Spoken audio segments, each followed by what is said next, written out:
Film शुरू होती है और हमें कई बच्चे फुटबॉल के मैदान पर खेलते हुए दिखाए जाते हैं। ये सभी बच्चे दोस्त थे। प्रकट होता है उनमें से एक का आज जन्मदिन था। उस बच्चे के जन्मदिन को खास बनाने के लिए कोच इन बच्चों से आज कुछ साहसिक कार्य करने को कहते हैं। हम सब पास की एक गुफा में जाते हैं। बच्चे तो बच्चे थे। वे सभी एक साहसिक यात्रा पर जाने के लिए तैयार और उत्साहित थे। सभी बच्चे अपने कोच के साथ बाइक पर सवार होकर गुफा तक जाते हैं। सिवाय एक बच्चे के जिसे घर पर कुछ काम करना था। ये सभी बच्चे पहली बार गुफा में थे। वे कब गुफा के तीसरे कक्ष में पहुंच गए, उन्हें पता ही नहीं चला। गुफा का तीसरा कक्ष प्रवेश द्वार से 1 किलोमीटर दूर था। वहां पहुंचते ही बाहर का मौसम बहुत खराब हो जाता है। पानी बरसने लगा। ये बारिश कोई आम बारिश नहीं थी। यह मूसलाधार बारिश थी और थाईलैंड में ऐसी बारिश हुई जो लंबे समय से नहीं रुकी है। सीन कट होने के बाद हमें बच्चों के माता पिता का एक सीन दिखाया जाता है। सभी माता पिता उस बच्चे के जन्मदिन की पार्टी की तैयारी कर रहे हैं जिसका आज जन्मदिन है। लेकिन अभी तक कोई लड़का घर नहीं लौटा है। ये लोग इंतजार करते करते थक गए थे। और फिर जो बच्चा उनके साथ नहीं जा सका, वह इन माता पिता को बताता है कि सभी बच्चे एक साथ गुफा में गए थे। भारी बारिश हो रही थी और गुफा खतरे से खाली नहीं थी। सभी माता पिता के मन में खतरा मंडरा रहा है और वे तुरंत आपातकालीन सेवाओं को कॉल करते हैं। आपातकालीन बचाव दल के गोताखोर उस गुफा में दाखिल हुए जहां पूरी नदी पानी से भरी हुई थी। बच्चों का कोई पता नहीं। ये लोग तीसरे सदन में भी पहुंच गए। गुफा का तीसरा कक्ष वह स्थान था जहां बच्चों को आखिरी बार फिल्म में दिखाया गया था। पानी से भरी ऐसी गुफाओं में गोताखोरों की हालत भी खराब हो गई। कई घंटों के बाद बड़ी मुश्किल से वे इस गुफा से बाहर निकलने में कामयाब हुए। उनकी हालत इतनी खराब थी कि वे किसी और को संभाल भी नहीं सकते थे। उधर गुफा के बाहर बच्चों के माता पिता भी अपने बच्चों का इंतजार कर रहे थे। लेकिन उन्हें बुरी खबर यह मिली कि उनके बच्चे गुफा में नहीं हैं। माता पिता की उम्मीदें टूट गईं। मुझे नहीं पता कि उनके बच्चे उन्हें दोबारा देखेंगे या नहीं। अगला दिन खत्म हो गया। बारिश रुक नहीं रही थी और गुफा पानी से भर रही थी। गुफा से पानी बाहर निकालने के लिए विभिन्न प्रकार के पंपों का उपयोग किया जाता है, लेकिन ये कोशिश ज्यादा सफल नहीं रही।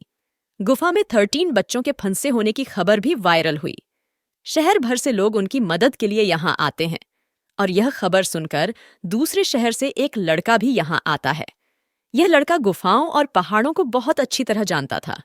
उन्होंने यहाँ आकर गुफा के पास एक आदमी से बात की और उसे यह बात बताई। मुझे नहीं लगता कि गुफा बारिश के पानी से भरी है, लेकिन गुफा में कई सिंकहोल हैं। वहां से पानी तेजी से गुफा की ओर जा रहा है। लड़की के बाद यह बूढ़ा ठीक था। ये दोनों बिना समय बर्बाद किए गुफा में चले जाते हैं। उन्हें गुफा में कई सिंकहोल मिले जिससे पानी गुफा में जा रहा था। वे यथासंभव सिंकहोल को बंद करने का प्रयास करते हैं ताकि गुफा में अधिक पानी न रहे और बच्चों के गुफा से बाहर निकलने की संभावना बढ़ जाती है। 5 दिन बीत गए। बच्चे कहीं नहीं मिले। थाई गोताखोर बच्चों को ढूंढने में असफल रहे। इसलिए थाई सरकार ने ब्रिटिश सरकार से मदद मांगी और अंग्रेजी सरकार ने अपने 2 सबसे विशेषज्ञ गोताखोरों को यहां भेजा। इन दोनों गोताखोरों में से एक का नाम रिक और दूसरे का नाम जॉन है। बिना समय बर्बाद किए आखिरकार ये लोग इस गुफा तक पहुंच ही गए। उनका पहला मिशन बच्चों को बचाना था। उन्होंने अपना डाइविंग सूट पहना और गुफा के अंदर चले गए। गुफा में पानी का स्तर बहुत ऊंचा था। यहां सांस लेना मुश्किल था। किसी का भी जीवित रहना कठिन था। ये लोग गुफा में 800 मीटर, 900 मीटर, 1000 मीटर, 1600 मीटर तक गहराई तक जाते हैं, लेकिन उन्हें यहां बच्चों का कोई निशान नहीं मिला। इस जगह पर उन्हें एक इंजीनियर मिलता है। वह पंप स्थापित करने के लिए यहां आया है, लेकिन पानी का स्तर बहुत अधिक होने के कारण उन्हें बाहर घबराहट का दौरा पड़ रहा था। जॉन और निक उसकी जान बचाने की कोशिश करते हैं। जॉन उसे अपना ऑक्सीजन मास्क देता है और रिक उससे कहता है कि उसे किसी भी तरह यहां से बाहर निकालो। यह आदमी इतना भयभीत था कि ऐसा लग रहा था कि रिक का सबसे बड़ा मिशन उसे यहां से बाहर निकालना था, लेकिन किसी तरह वह इस लड़के को बाहर निकालने में कामयाब रही। रिक जॉन के ऑक्सीजन मास्क के साथ अंदर जाता है। जॉन भी अपने ऑक्सीजन मास्क के साथ गुफा से बाहर आता है। जब सबने बाहर आकर उससे उसका हाल पूछा, उसे उन्हें बुरी खबर देनी पड़ी। उन्हें 1600 मीटर गहराई तक बच्चों का कोई निशान नहीं मिला। संभव है कि बच्चे इससे भी आगे निकल गए हों, या फिर ये भी हो सकता है कि बच्चे मर गए हों, लेकिन बच्चों के शव वहां नहीं हैं। बच्चों को 7 दिनों तक हिरासत में रखा गया। गोताखोर भी उन्हें छू नहीं सके। इन लोगों ने तय किया कि वे 1600 मीटर आगे जाकर बच्चों का हाल चाल लेंगे, लेकिन समस्या यह थी कि गुफा में पानी बढ़ता ही जा रहा था। ऐसे में उन्हें बारिश रुकने का इंतजार करना पड़ा। ऐसे में उनके लिए मुश्किल खड़ी करने के लिए वही आदमी यहाँ घुस आया जिसने पहले गुफा का सिंक होल बंद किया था। वह यहाँ के गवर्नर से मिलता है और उसे सलाह देता है कि हमें गुफा के पानी की ओर मुड़ जाना चाहिए, क्योंकि यदि पानी की दिशा बदली तो यह पानी फसल में चला जाएगा। इस तरह फसल नष्ट होने पर भी बच्चों को बचाने की संभावना बढ़ जाएगी। जो कहा जा रहा था उसमें राज्यपाल की भी रुचि थी।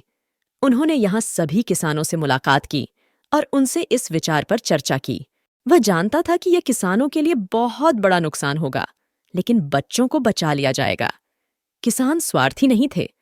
उनके लिए इस पैसे से ज्यादा महत्वपूर्ण 13 बच्चों की जिंदगी थी। इसलिए वे राज्यपाल के विचार से सहमत हो गए। अंततः जल का प्रवाह उलट जाता है। जैसे ही गुफा में पानी का स्तर कम हुआ, गोताखोर फिर से गुफा में प्रवेश कर गए। इस बार उन्होंने 2200 मीटर से ज्यादा दूरी तय की, लेकिन अभी भी कोई उम्मीद नहीं थी। उन्हें वहां कुछ नहीं मिला। वे वापस मुड़ने ही वाले थे कि अचानक जॉन को वहां रोशनी दिखाई दी। ये रोशनी एक संकरे रास्ते से आ रही थी। कठिनाई से जॉन संकरे रास्ते से दूसरी ओर चला गया, और यहाँ सौभाग्य से सभी बच्चे जीवित पाए जाते हैं। बच्चे सुरक्षित थे। इसे देखकर निक और जॉन बहुत खुश हुए, लेकिन भूख से उनकी हालत खराब है। निक और जॉन उनका वीडियो बनाते हैं और उन्हें बाहर ले जाते हैं, क्योंकि बिना ऑक्सीजन मास्क के वे बच्चों को यहाँ से बाहर नहीं निकाल सकते थे। यहाँ जब जॉन उनका वीडियो बना रहे थे तो कोच ने वीडियो में कहा, यह मेरी गलती है, मैंने बच्चों के लिए यह साहसिक कार्य किया। लेकिन सभी बच्चे कहते हैं, नहीं, यह वह कोच है जिसके कारण हम अभी भी जीवित हैं। उन्होंने हमें ध्यान कराया और जीने की हिम्मत दी। उसने हमें उम्मीद दिलाई कि हम यहाँ से निकल सकते हैं।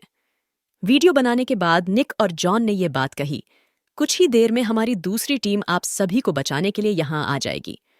साहसी हों वे बाहर आते हैं और सभी को खुशखबरी देते हैं कि उनके सभी बच्चे जीवित हैं। वे सभी को बच्चों के वीडियो दिखाते हैं। वीडियो देखने के बाद उनकी जान बच गई। सभी बहुत खुश थे, लेकिन दूसरी ओर निक और जॉन नहीं थे। मानो उन्हें कुछ गलतफहमियां हो गई हों। वे यहाँ गवर्नर से मिलते हैं और उन्हें बताते हैं कि बच्चे अभी भी अंदर जीवित हैं, लेकिन उन्हें वहां से निकालना सबसे बड़ा मिशन है। गुफा के प्रवेश द्वार पर पानी का स्तर बहुत अधिक है। ऐसे में जब इतना बड़ा इंजीनियर डरा हुआ है, फिर वे छोटे बच्चे हैं। बचाव दल ने बच्चों तक भोजन और पानी पहुंचाया। वहां डॉक्टर भी गए जिन्होंने बच्चों की जांच भी की, लेकिन उन्हें बाहर निकालने की कोई रणनीति अभी तक नहीं बन पाई है। आज 12 दिन बीत जाने के बाद बच्चों के माता पिता सरकार से नाराज हैं। बच्चों को बाहर क्यों नहीं निकाला जा रहा? लेकिन राज्यपाल के पास उन्हें देने के लिए कोई जवाब नहीं था। उन्होंने बच्चों के माता पिता से आराम करने को कहा। वहां बच्चे ठीक हैं, उन्हें खाना, पानी सब कुछ मुहैया कराया जाता है और जल्द ही उन्हें बाहर लाया जाएगा। माता पिता भी अपने बच्चों को पत्र लिखते हैं, जिसे गोताखोरों ने पहले ही बच्चों तक पहुंचा दिया था।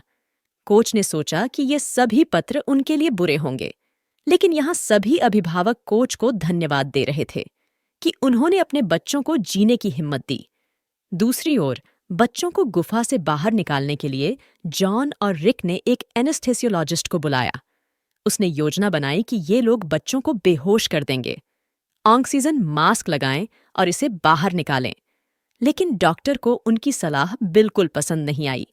डॉक्टर का मानना था कि अगर बच्चे आधे जाग गए, बच्चे अधिक भयभीत हो जाएंगे। लेकिन जॉन और रिक के पास अब कोई और विचार नहीं था। बीच बीच में हमें एक गुफा का दृश्य दिखाया जाता है, जहां रेस्क्यू टीम बच्चों तक कुछ जरूरी सामान पहुंचाने में जुटी थी। इसमें एक गोताखोर बच्चों के लिए कुछ सामान लेकर लौट रहा था। गुफा में उसका पैर रस्सी में फंस गया। उसने वहां से निकलने की कोशिश की, लेकिन इन सभी प्रयासों में वहीं उनके ऑक्सीजन सिलेंडर का पाइप भी एक चट्टान में फंसकर टूट गया। इस समय वह पानी में थे और ऑक्सीजन की कमी थी। वहीं उनकी मृत्यु हो गई। रेस्क्यू टीम ने उसे बाहर निकाला। जब उनकी मृत्यु हुई तो वे सभी बहुत दुखी हुए। उधर डॉक्टर और रेस्क्यू टीम भी समझ गई। रिक और जॉन ने यही सुझाव दिया, बच्चों को गुफाओं से बाहर लाने के लिए बिल्कुल उपयुक्त, क्योंकि जहां इतना बड़ा गोताखोर घबराकर मर गया, बच्चे अभी छोटे हैं। रिक और जॉन अब गवर्नर को अपना विचार बताते हैं और राज्यपाल इसी विचार के साथ बच्चों को गुफा से बाहर लाने के लिए तैयार थे। रात में अब डॉक्टर बचाव दल गोताखोरों बच्चों को इंजेक्शन लगाना सिखाएं, जिसकी मदद से बच्चे बेहोश हो जाते हैं। यह जानने के बाद अगली सुबह हुई अपना मिशन खत्म करने का दिन। उन्हें बच्चों को गुफा से बाहर निकालना था। गुफा के बाहर बहुत से लोग एकत्र हो गए। माता पिता, शहरवासी और बाकी सभी लोग प्रार्थना है कि बच्चे सुरक्षित बाहर आ जाएं, क्योंकि अगर इस बार कुछ गलत हुआ, बच्चे मरे हुए निकलेंगे। जब वे गुफा के अंदर जाते हैं तो उन्हें समझ में आता है एक साथ सभी बच्चों को बाहर निकालना बहुत मुश्किल है। वे योजनाएं बदलते हैं।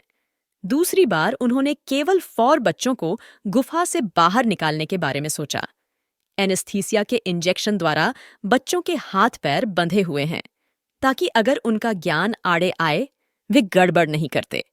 अब ये लोग चले गए, एक बच्चा होश में आ जाता है।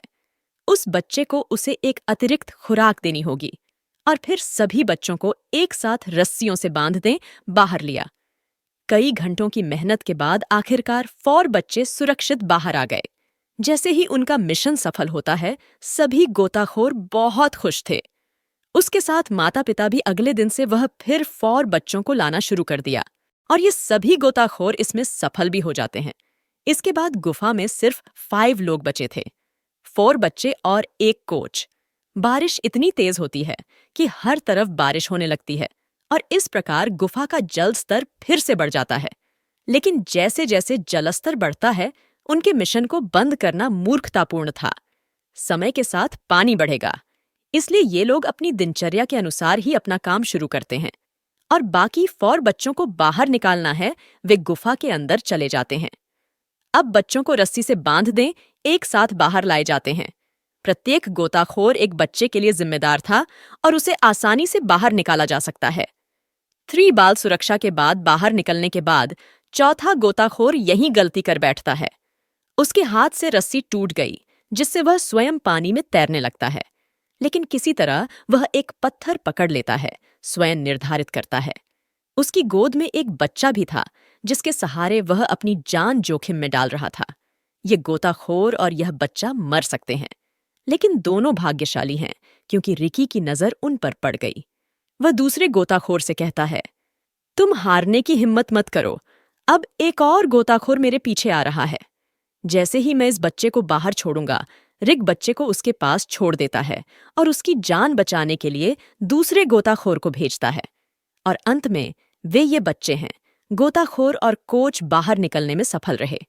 उनका मिशन पूरा हो गया। वह पार्टी के सदस्य थे।